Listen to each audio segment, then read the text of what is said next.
இறைவனுக்கு நன்றி. ரொம்ப மகிழ்ச்சியான ஒரு தருணம். என்னுடைய பயணத்தையே காந்தாவுக்கு முன் காந்தாவுக்கு பின் அப்படின்னு மாற்றலாம். அந்த மாதிரி ஒரு மனநிலை. இதே தேட்டரில் சுப்பிரமணியபுரம் ட்ரெய்லர் ரிலீஸ் ஆகும்போது ஒரு மாதிரி காய்ச்சல் வர மாதிரி ஒரு ஃபீல் வந்தது. அந்த ஃபீல் இப்போ வந்தது. அது நம்மளை தாண்டி ஒன்று செய்யும். அது ஒரு சில படங்கள் தான் செய்யும். இந்த மாதிரி படைப்புகள் காலத்துக்கும் அழியாமல் இருக்கும். இந்த மாதிரி படைப்புகளுக்குள்ளே நாம் இருக்கிறதெல்லாம் பெருமை. காந்தாவுக்குள் நான் இருக்கிறது பெருமை.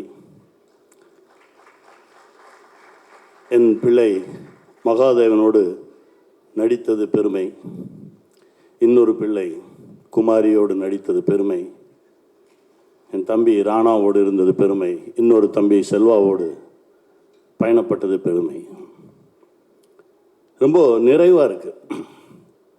போதுண்டா அப்படின்ற மைண்ட் செட் வந்துச்சு. அப்படி ஒரு படைப்பு. ஏன்னா அந்த ஐயாவை கண்டுபிடிக்கணும் பாரு டைரக்டர். ஐயாவை கண்டுபிடிச்சோம். கிட்டத்தட்ட 2022 என்கிட்ட பிரசாந்த் சார் அனுப்பிச்சி விட்டார். அவரை கதை கேட்டாச்சு. ஒரு சில கதைகள் தான் நம்மளை சாப்பிட விடாது, தூங்க விடாது. அப்படி கதையை சொல்லிவிட்டு பவுண்டட் ஸ்கிரிப்ட் கொடுத்துட்டு போயிட்டார்.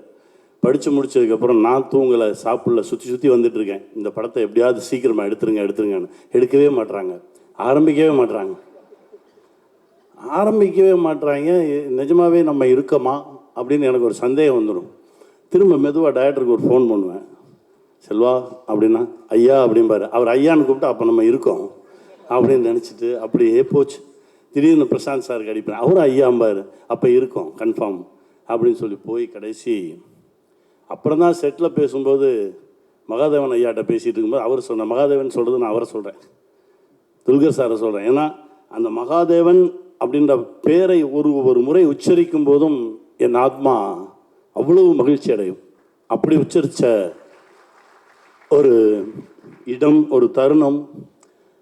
அவர் சொன்னார், நீங்கள் 2022 தானே, நான் 2019 வெயிட் பண்ணிகிட்ருக்கேன் அப்படின்னாரு. உங்களை விட நான் 3 வருஷம் முன்னாடி அப்படின்னாரு. ராணாட்ட பேசினா 16ன்றாரு. என்னையா நடக்குது?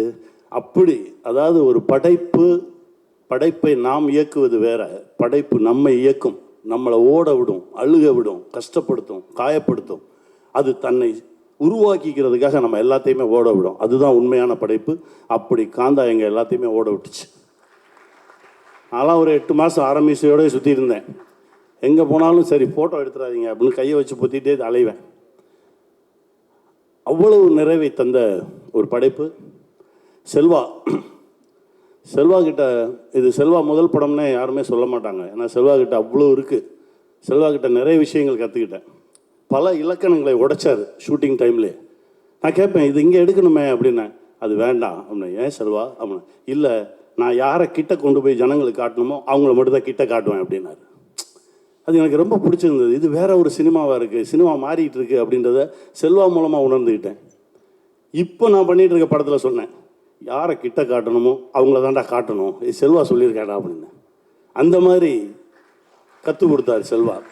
அவர் முதல் படமெல்லாம் கிடையாது. இது அந்த படைப்புக்குள்ளே ஊறி திளைச்சு போனவனால மட்டும்தான் இதை செய்ய முடியும். செல்வா வாழ்க, நல்லா பெருசாக வருவீங்க. உங்களுடைய ஒவ்வொரு முறை செல்வாவை நினச்சா அந்த சிரிப்பு தான் எனக்கு ஞாபகத்துக்கு வரும். அவ்வளோ சந்தோஷமான ஒரு சிரிப்பு. எவ்வளோ டயர்டாக இருந்தாலும் அந்த சிரிப்பு அப்படியே போயிடும். போயிட்டே இருக்கும். நான் டயர்டாயிருவேன். முதல் 4 வாட்டி கத்துவேன், 5வது வாட்டி அப்படியே ஆகிட்டு செல்வா பார்த்தா ஒரு சிரிப்பு வரும். அந்த சிரிப்பில் திரும்ப எனர்ஜி வரும். அப்படி ஒரு உழைப்பாளி. உங்களுடைய உழைப்புக்கு வானமே இல்லை. வெல்க. என் பிள்ளை மகாதேவன் என்ன நடிப்பு சக்கரவர்த்தி. ஆரம்பமே அமர்க்கலமாக இருக்குது அப்படிமா. அந்த நடிப்பு சக்கரவர்த்தி அப்படின்றதுல இருக்கக்கூடிய ஒவ்வொரு எழுத்துக்கும் தகுதியானவர் பிள்ளை. என்னன்னா ஒரு சில சீன் செல்வா சொல்லுவார். அப்போ அவர் சொல்லுவார், இது நிஜம்னு என்னை நம்பவை, நான் நிஜம் நம்பணும், அப்போ தான் எனக்கு நடிப்பு வரும் அப்படின்னு சொல்கிறார். அது எனக்கு ரொம்ப புதுசாக இருந்தது. அதனால எங்கள் செட்டில் நிறைய நிஜங்கள் மட்டுமே இருக்கும். ஒருத்தர் பார்த்து ஒருத்தர் பொய்யா வணக்கம் சொல்லிக்கிறது, பொய் சொல்லிக்கிறது, நடிக்கிறது எதுவுமே இருக்காது. எல்லாமே நிஜமாக இருக்கும். அப்படி தான் அவரை பார்த்தேன். அவருடைய மனசுக்கு இன்னும் எங்கேயோ எவ்வளவோ தூரம் போவார். வாழ்த்துக்கள் சார். ஏன்னா கிட்டத்தட்ட படம் முடிஞ்சு 1 வருஷம் ஆச்சு. நான் ஃபோனில் கூட பேசலை. பேசுனா சார் அப்படின்னு கூப்பிட்ருவோமோ, அவர் நம்மளை சார்னு கூப்பிட்ருவாரோ, அந்த மகாதேவன் ஐயா அப்படின்ற இடம் அப்படியே இருக்கட்டுமே அப்படின்னு சொல்லி தான் நான் பேசவே இல்லை. செல்வாட சொல்லுவேன், மகாதேவன்கிட்ட சொல்லுங்கள், நான் கேட்டேன்னு சொல்லுங்கள். பல தடவை சொல்லியிருக்கேன். இந்த அன்பு என்றைக்குமே இருக்கும். ரொம்ப மகிழ்ச்சி எனக்கு. என் பிள்ளை குமாரி, அவர் ராஜகுமாரி, எல்லா தகுதியும் இருக்கக்கூடிய ஒரு நடிகை. அவள் அவ்வளோ தூரம் உண்மையாக இருக்கக்கூடிய ஒரு நடிகை. அந்த கதாபாத்திரத்துக்கு அவ்வளவு நியாயம் செஞ்ச ஒரு பெண். இப்படி ஒரு பெண் தமிழ் சினிமாவில் அறிமுகமாகிறது ரொம்ப சந்தோஷமாக இருக்குது. நான் தான் சொன்னேன், நீ இருக்கிற வரைக்கும் சினிமாவில் இருந்துக்கிட்டே இருப்ப உன்னுடைய உழைப்புக்கு அப்படின்னு. நல்லா வரணும் இறைவன் ஆசீர்வாதத்தில். என் தம்பி ராணா நிறைய முறை நல்ல நல்ல படைப்புகள் எங்கெல்லாம் இருக்கோ அதுக்குள்ளே ராணா இருப்பார். செல்வா எத்தனை முறை படம் பார்த்தாருலாம் எனக்கு தெரியாது. இந்த படத்தை அவர் காலையில் ஒருக்க ஈவினிங் ஒருக்க பார்த்துட்டே இருந்தார். இது செல்வா என்கிட்ட சொல்லிட்டே இருந்தார். என்கிட்ட ராணா தம்பி சொல்லும்போது சொல்லுவார், அண்ணே ஒரு நல்ல படைப்பு கிடைக்கிறது ரொம்ப கஷ்டம். அது கிடைச்சிருச்சுன்னா அதில் எவ்வளோ தூரம் அதை தூக்கிட்டு போக முடியுமோ அவ்வளோ தூரம் தூக்கிட்டு போயிடணும். அதை தான் நான் செஞ்சிட்ருக்கேன் அப்படின்னாரு. வாழ்க. உங்களுடைய அந்த ஆர்வமும் அன்பும் இந்த சினிமாவை நீங்கள் காதலிக்கிறதும் நம்மளை என்றைக்குமே கைவிடாது. ஒரு பழம்பெரும் நடிகர் என்கிட்ட சொன்னார், விஎஸ் ராகவன் சார். அவருடைய 72வது வயசில் என்னுடைய ப்ராஜெக்டில் ஒன்றில் நடிக்க வரார். அப்போ என்கிட்ட சொல்லுவார், கனி நீ உண்மையாக இருந்துரு, சினிமா உன்னை விடவே விடாது, ஏதாவது ஒரு இடத்துல ஒன்று பிடிச்சி வச்சுக்கிட்டே இருக்கும் அப்படின்னு சொல்லுவார். அதுக்கப்புறம் அவருடைய 92வது வயசில் பார்க்குறேன். என்னுடைய படத்துக்காக ஒரு டேக்ஸ் ஃப்ரீ வாங்குறதுக்கு போகிறேன், அப்பான்னு ஒரு படத்துக்காக. அவருடைய 92வது வயசு, அவர் இறங்கி வர்றார். அப்போ சொல்கிறார், நான் சொன்னேன்ல, நான் உண்மையாக இருக்கிறதுனால என்னுடைய மரணம் வரை சினிமா என்னை பிடிச்சிக்கிட்டே இருக்கும்.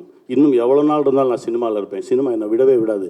உன்னை யாருமே பார்க்கலையே, நீ கவலையப்படாத, உன்னை கேமரா பார்த்துட்ருக்கு, நீ உண்மையாக இருந்துரு அப்படிம்பார்.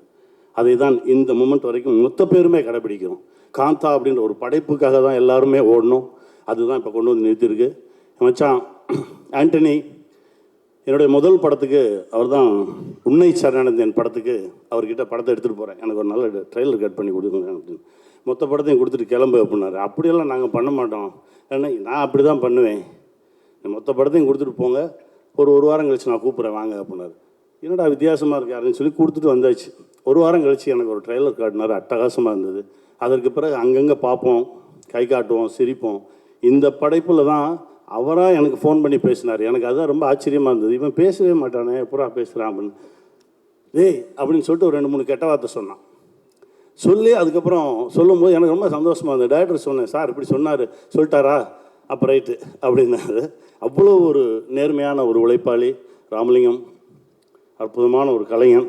எல்லாரோடையும் சேர்ந்து பயணப்பட்டது ரொம்ப மகிழ்ச்சி.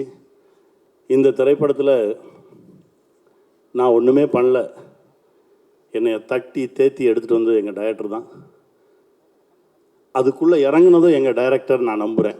என்னுடைய குருநாதர் கேபி சாருடைய ஆசீர்வாதமும், நிறைய நேரங்களில் அவரை நினைக்காத நாளே இல்லை. ஒவ்வொரு நாளும் மேக்கப் போட்டு அப்படி வெளியில் வரும்போது என்னுடைய குருநாதர் தான் மைண்டில் வருவார். அவர் தான் உள்ளே இறங்கி பல இடங்களில் வேலை பார்த்துருக்காருன்னு நான் நினைக்கிறேன். இது அவருக்கான ஒரு காணிக்கையாக தான் நான் நினைக்கிறேன்.